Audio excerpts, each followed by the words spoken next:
రకాల చర్మ సమస్యలకు శాశ్వత పరిష్కారం ఈ శ్రీత 9281458181. నువ్వు భీమా పూర్తి చేసినావా, నెట్టంపాడు పూర్తి చేసినావా, కోయిల్ సాగర్ పూర్తి చేసినావా, కల్వకుర్తి పూర్తి చేసినావా, SLB పూర్తి చేసినావా, దేవాదుల పూర్తి చేసినావా, ప్రాణహిత చెవెళ్ళ పూర్తి చేసినావా? ఈ రోజు 10 ఏళ్లలో 2 లక్షల కోట్ల రూపాయలు ఖర్చు పెట్టి ఈ రోజు ఏ ప్రాజెక్టులు పూర్తి చేయలే. ఉమ్మడి రాష్ట్రంలో సమైక్య పాలనలో జరిగిన అన్యాయానికంటే, ఆనాడు జరిగిన నీళ్ల దోపిడీ కంటే నువ్వు ముఖ్యమంత్రి అయిన తర్వాతనే తెలంగాణకు తీరని నష్టం జరిగింది. లెక్కలతో సహా పెద్దలు ఉత్తమ్ కుమార్ రెడ్డి గారు శాసనసభలో మిమ్మల్ని అడిగిండు, కడిగిండు, బండకేసి కొట్టిండన్న సంగతి ఈ వేదిక మీద నుంచి నేను చెప్పదలుచుకున్నా. మిత్రులారా, ఆనాడు ఉమ్మడి రాష్ట్రంలో సీమాంధ్రకు చెందిన ముఖ్యమంత్రులకు తెలంగాణ అంటే ఒక భయం ఉండే. ఈ నాయకులు ప్రశ్నిస్తారని నిధుల దోపిడీ, జల దోపిడీ పాల్పడాలంటే ఒళ్ళు దగ్గర పెట్టుకొని ఆలోచన చేసేటోళ్ళు.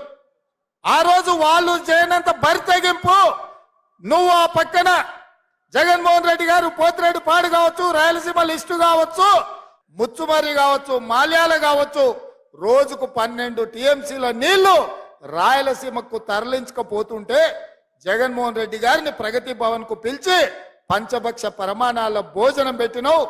203 జీవో ద్వారా రాయలసీమను రతనాల సీమ చేస్తా అని చెప్పినావు.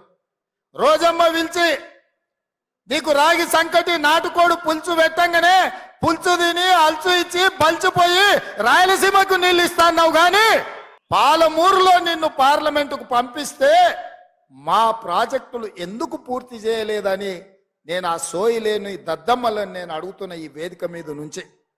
మేం చేసిన నేరమేంది?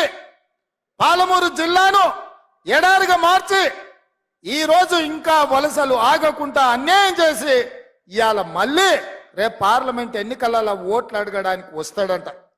నేను అడుగుతున్న చంద్రశేఖర్ రావును, ఈ 10 ఏళ్లలో మా జిల్లా పేరులో, మా జిల్లా అభివృద్ధి ముసుగులో వేలాది కోట్ల రూపాయలు కాంట్రాక్టర్లకు ఇచ్చి కమిషన్లు కొట్టి పాలమూరును ఎండబెట్టినావు. కొడంగల్ ఎడారిగా మారింది, వలసలు ఆగలేదు.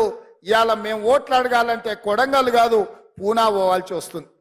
ఎందుకు మా లంబాడి సోదరులు తండాలు వదిలి పూనా, బొంబాయి ప్రాంతాలలో నివసిస్తున్నారంటే ఈ ప్రాంతం ఎడారిగా ఉంది కాబట్టి మా బిడ్డలు ఇవాళ వలస పోతున్నారు. అందుకే నేను చెప్పిన, మీరు నాటిన మొక్క ఇవాళ పెద్దదైంది, వృక్షమైంది, రాష్ట్రానికి నీడిచ్చే పరిస్థితి వచ్చింది. మీరు ఆదరించి అత్యధిక మెజారిటీతో గెలిపించండి.